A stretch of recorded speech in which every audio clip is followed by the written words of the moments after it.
Fala pessoal, tudo bem com vocês?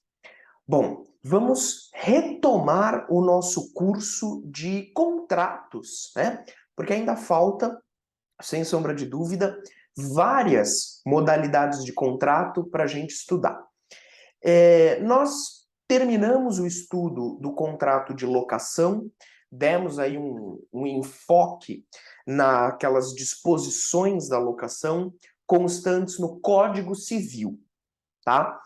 E, a partir de agora, nós vamos começar a estudar o contrato de empréstimo.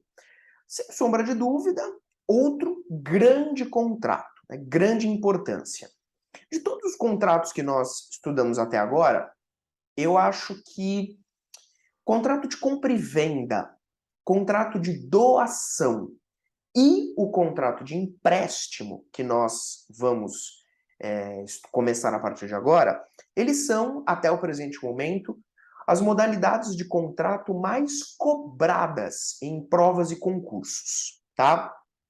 O contrato de locação, como a gente falou, ele é um contrato de imensa relevância prática, tá? Quando a gente atua na área civil, sem sombra de dúvida, é muito frequente a gente lidar com questões envolvendo locação. E a locação, ela acaba tendo uma importância maior por conta da lei de locações, tá? Só que essa lei não foi objeto do nosso curso, tá?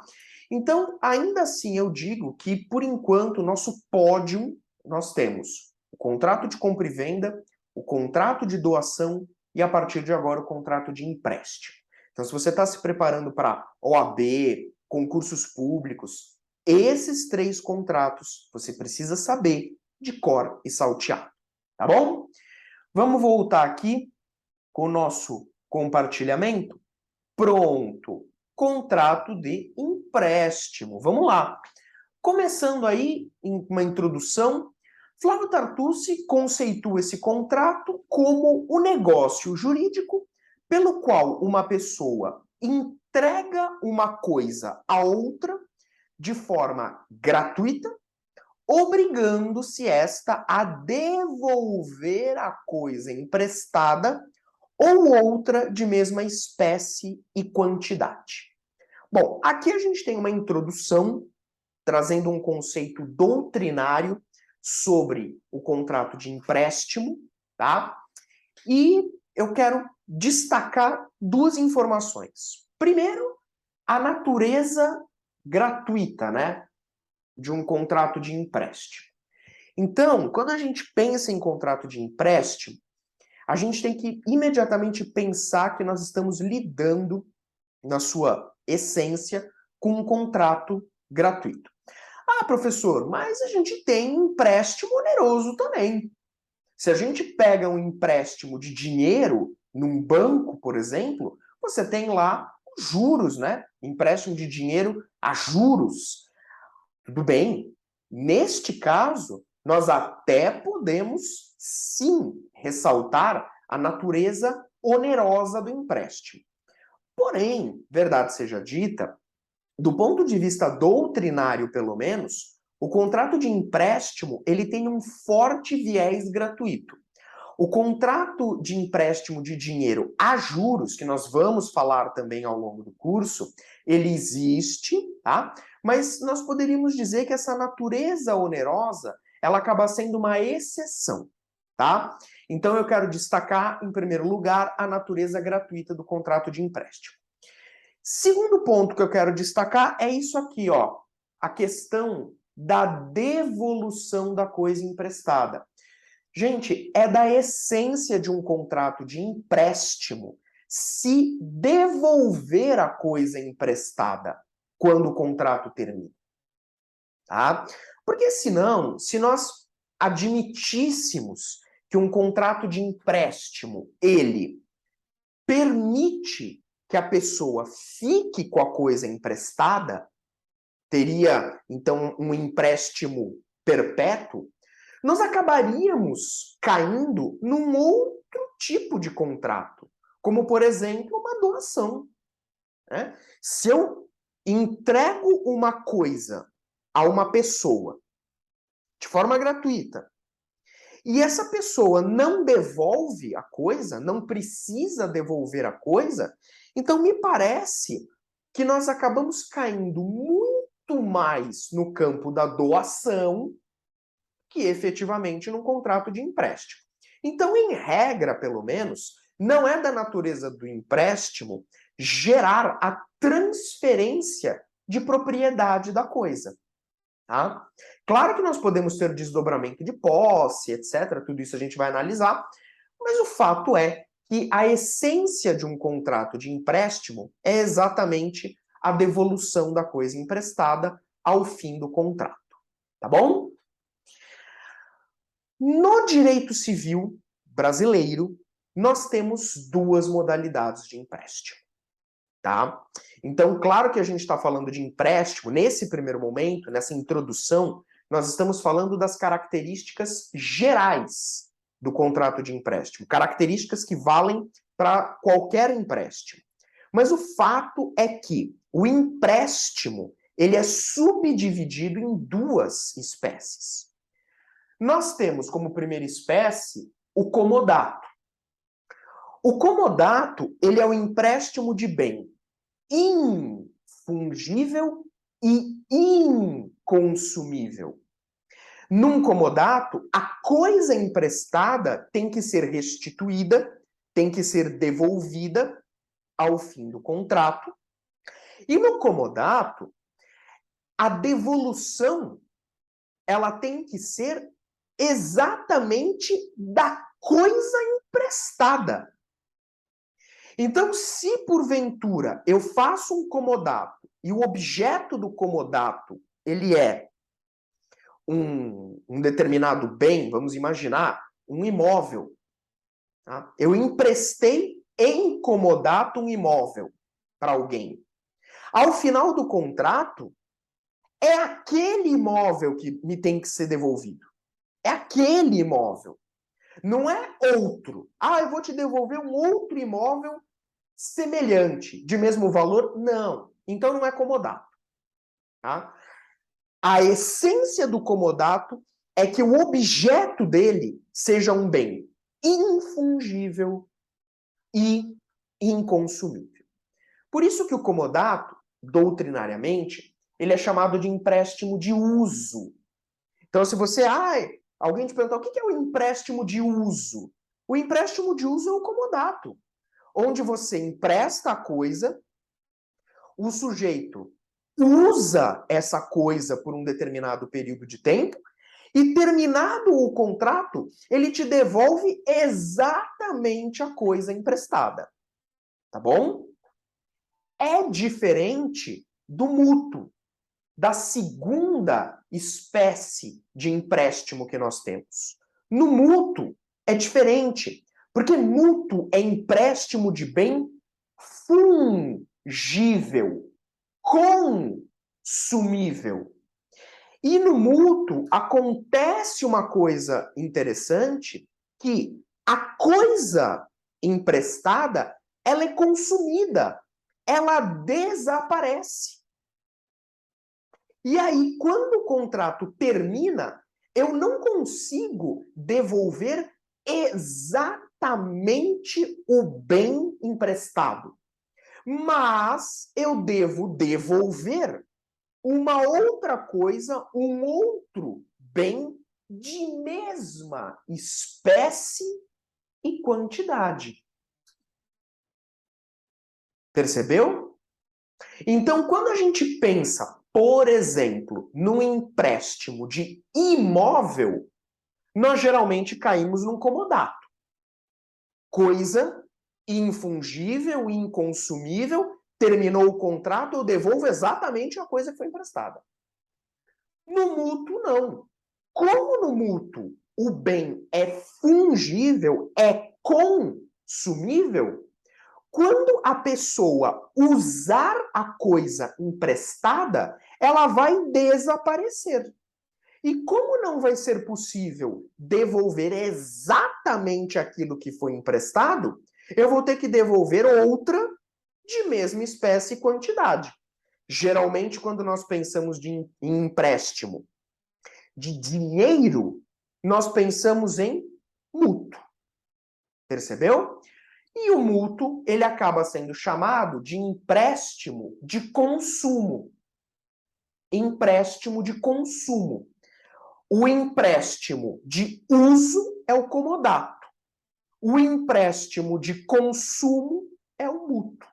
Onde a coisa é consumida, ela desaparece, e aí, terminado o contrato, eu tenho que devolver outra coisa de mesma espécie e quantidade. Tá bom?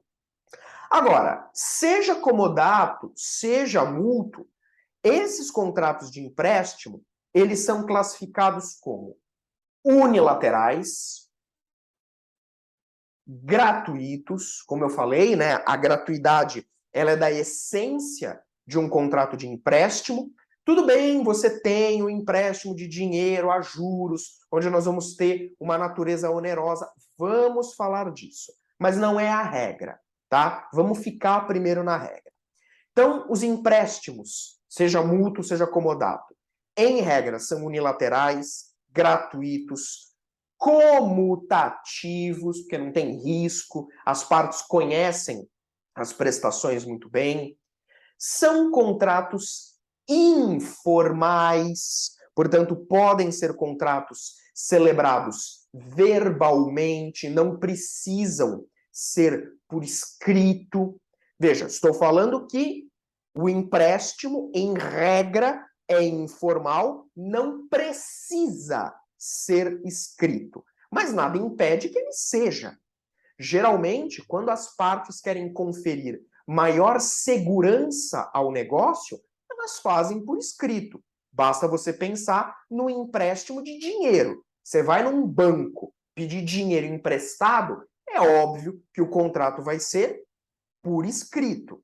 Mas um contrato de empréstimo verbal é totalmente possível. A lei não exige que o contrato seja por escrito. Aí varia de acordo com a intenção das partes em conferir maior segurança ao negócio ou não. Agora, interessante, ambos os contratos de empréstimo, seja mútuo, seja comodato, eles são reais, eles são contratos reais, porque se aperfeiçoam com a entrega da coisa emprestada. Então, pelo menos aqui, nós temos esse ponto em comum, tá? Ambos os empréstimos são classificados como reais porque se aperfeiçoam com a entrega da coisa emprestada, tá bom? Pois bem, pessoal, então, analisadas essas características gerais, feita essa introdução, nós vamos, a partir de agora, analisar cada uma das modalidades de empréstimo, comodato e mútuo, vamos ver as duas, e nós vamos começar com o contrato de comodato, simplesmente porque o Código Civil começa pelo comodato. Então, o Código Civil, entre os artigos 579 a 585, ele disciplina o contrato de comodato, perdão, entre esses artigos ele disciplina o contrato de comodato e, na sequência, ele cuida do mútuo. Então, a gente vai seguir a ordem do código, tá? Pois bem, no comodato, eu vou ter duas figuras, duas partes. A primeira é o comodante. Já vamos nos acostumando com a nomenclatura. Comodante, ele é aquele que empresta a coisa. Muito simples. Então, o comodante, ele é aquele que entrega a coisa a outra pessoa. É aquele que empresta a coisa. O comodante costuma ser o proprietário da coisa. Não precisa ser proprietário. A gente, inclusive, vai ver isso daqui a pouco. O comodante não precisa ser o proprietário. Mas geralmente é. E aí o comodante empresta a coisa ao comodatário. Então, a outra parte é o chamado comodatário. é aquele que pega a coisa emprestada, ok? E vai poder usar, né, essa coisa aí por um determinado tempo.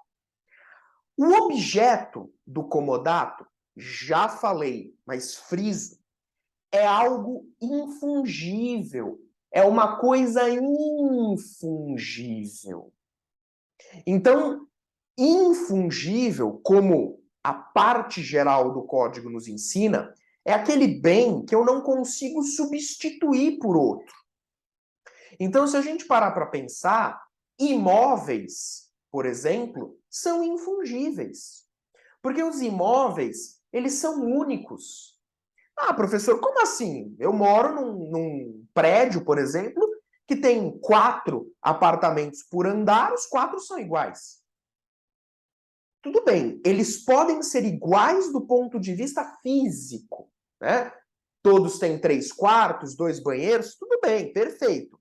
Mas juridicamente não são iguais, porque o imóvel, ele tem o seu número de matrícula. Eu sempre digo para o pessoal, né? É como se fosse o RG do imóvel.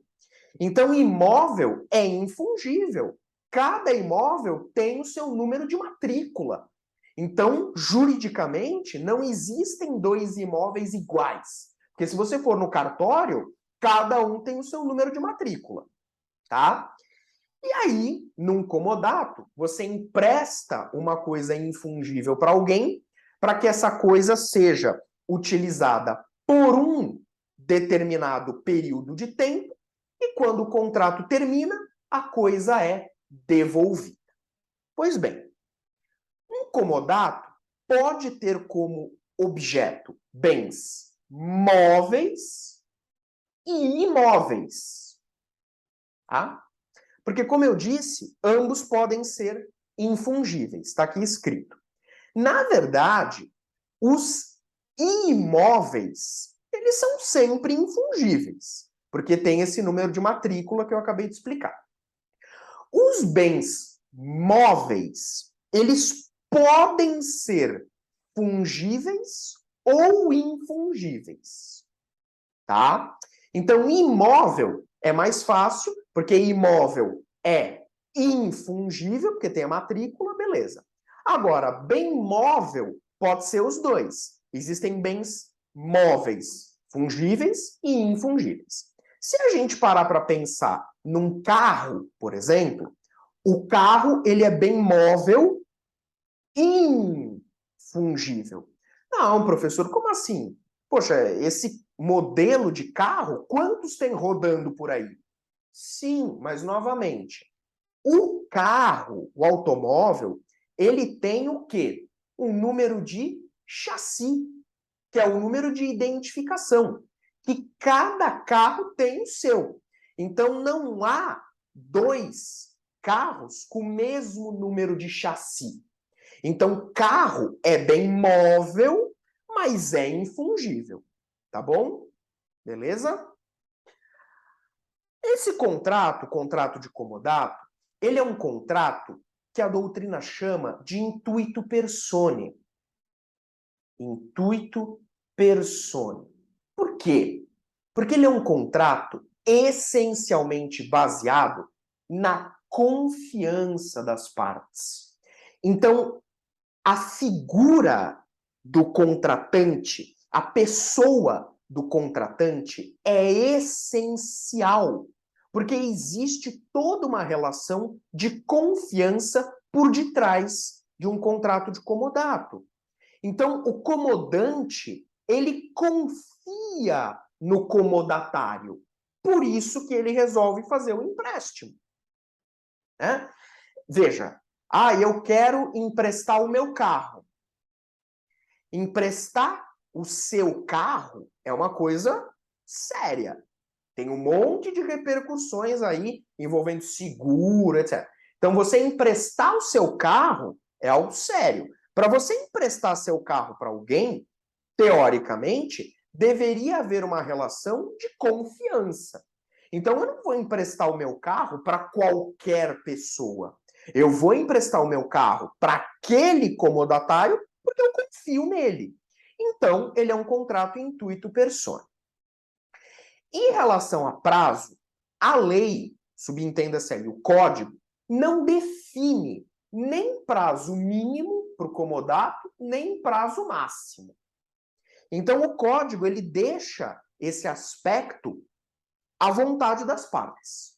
Então, as partes, quando forem celebrar o comodato, é que vão ter que dizer por quanto tempo o comodato vai durar.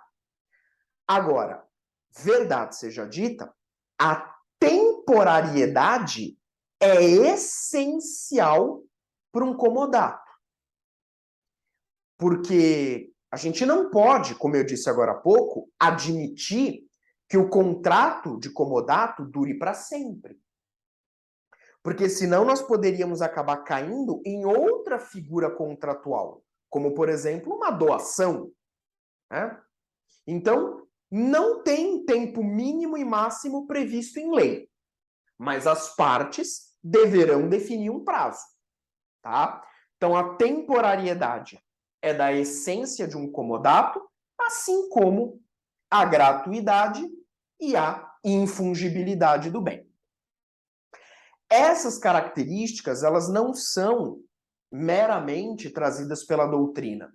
O artigo 579 do Código deixa isso claro. Veja, o comodato é o empréstimo gratuito de coisas não fungíveis, per face com a tradição do objeto. Sim, é contrato real, como nós falamos, né? Então, ele se aperfeiçoa com a tradição do objeto, com a entrega do objeto. Mas repare, nesse exato momento, que o código deixa claro: comodato é empréstimo gratuito de coisas não fungíveis. Ok? E, novamente, isso, se não me engano, eu acho que eu já havia comentado em algum momento anterior do curso. A gratuidade na utilização da coisa é essencial para um comodato, porque se houvesse alguma cobrança, então nós poderíamos acabar caindo numa locação, né? Se eu vou deixar que um determinado imóvel seja usado por alguém durante determinado período de tempo e eu vou cobrar por essa utilização, eu estou caindo num aluguel. Então, eu estou entrando no campo da locação. É outro contrato, outro regime jurídico. Então, a gratuidade é essencial num comodato, porque se assim não fosse, eu teria um outro contrato entrando em cena. Então, eu não posso, eu como comodante, eu não posso cobrar do comodatário valores por esse uso da coisa, tá? Agora, também é importante a gente frisar que, independentemente de todas essas características, de tudo isso que nós falamos, eu posso inserir no contrato de comodato elementos acidentais. Você se recorda dos elementos acidentais? Quando a gente estuda parte geral, escada pontiana, os elementos acidentais do negócio jurídico estão no terceiro degrau da escada. Então, num contrato de comodato, eu posso inserir, por exemplo, uma condição resolutiva. A condição, evento futuro e incerto, é um elemento acidental que eu posso inserir no negócio jurídico. Num comodato é possível, coloco lá uma condição resolutiva para marcar o fim da relação. Imagina, o padrinho empresta um imóvel para o seu afilhado, comodato, né? Padrinho emprestou em comodato um imóvel para o seu afilhado, enquanto ele cursa a faculdade. Então, ele coloca lá, ó, vou te emprestar o imóvel para você morar nele enquanto você faz faculdade. Terminou a faculdade, vaza, é para sair do bem. Então, eu coloco uma condição resolutiva demarcando o fim da relação. Isso é totalmente possível. Posso também, como outro elemento acidental, posso inserir um encargo no contrato de comodato. Não tem problema nenhum. Não tem problema nenhum. Por exemplo, eu empresto em comodato um imóvel para um amigo meu morar. Eu tenho vários imóveis, um deles está vazio, eu empresto esse imóvel para um amigo meu morar. Só que eu coloco um encargo. Coloco assim, ó, tudo bem, você pode morar nesse bem, nesse imóvel. Só que um dos quartos tem que ser reservado para o meu irmão. Então, meu amigo, vou te emprestar o bem. Não tem problema nenhum, vou te emprestar, pode morar. Porém, um dos quartos tem que ser reservado para o meu irmão. Também é possível, ok? Também eu posso colocar num comodato, veja que interessante, apenas parte do bem. Eu posso emprestar apenas parte do bem, não o bem inteiro. Super possível, super possível. Imagina, eu sou fazendeiro, eu tenho uma grande fazenda e eu resolvo emprestar para o comodatário uma parte só da minha fazenda. Eu empresto temporariamente, né, e de forma gratuita, o pasto da minha fazenda. Então, falo, ó, tudo bem, eu vou te emprestar por um tempo, de forma gratuita, o pasto. Não é para você usar a fazenda inteira. O comodato se limita ao pasto, a essa parte da fazenda, essa parte do imóvel onde tem o pasto. Só. Super possível também. Posso colocar no comodato, veja quantas variações, que o bem seja emprestado em determinados dias apenas.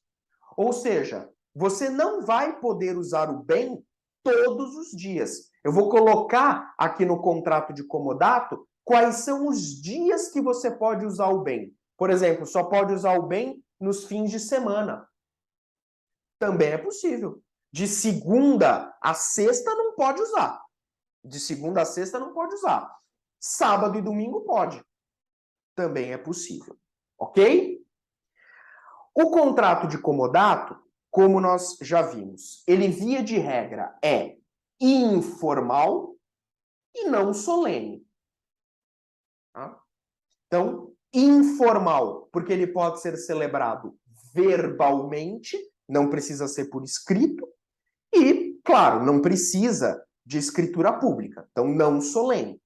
Tá? Aliás, em se tratando de comodato, é super comum na prática o comodato verbal.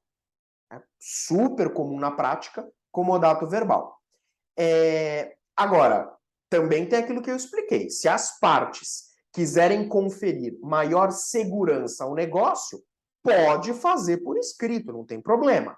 Só que se eventualmente as partes utilizarem a forma escrita, isso servirá apenas como meio de prova da realização do contrato. Não vai interferir nos efeitos, na validade, não. Forma escrita vai servir apenas como meio de prova da realização do contrato. Beleza, não tem problema nenhum. Ok? Bom, a partir de agora, a gente vai começar a destrinchar pontos específicos do contrato de comodato, mas o vídeo já ficou longo, já fizemos uma introdução, já vimos características gerais do empréstimo, já vimos um pouquinho, né, da essência do comodato e do mútuo, e iniciamos o estudo específico do contrato de comodato. Vou parando o vídeo por aqui, pessoal, mas na sequência a gente retoma esse estudo, tá bom? Forte abraço, bons estudos e até lá!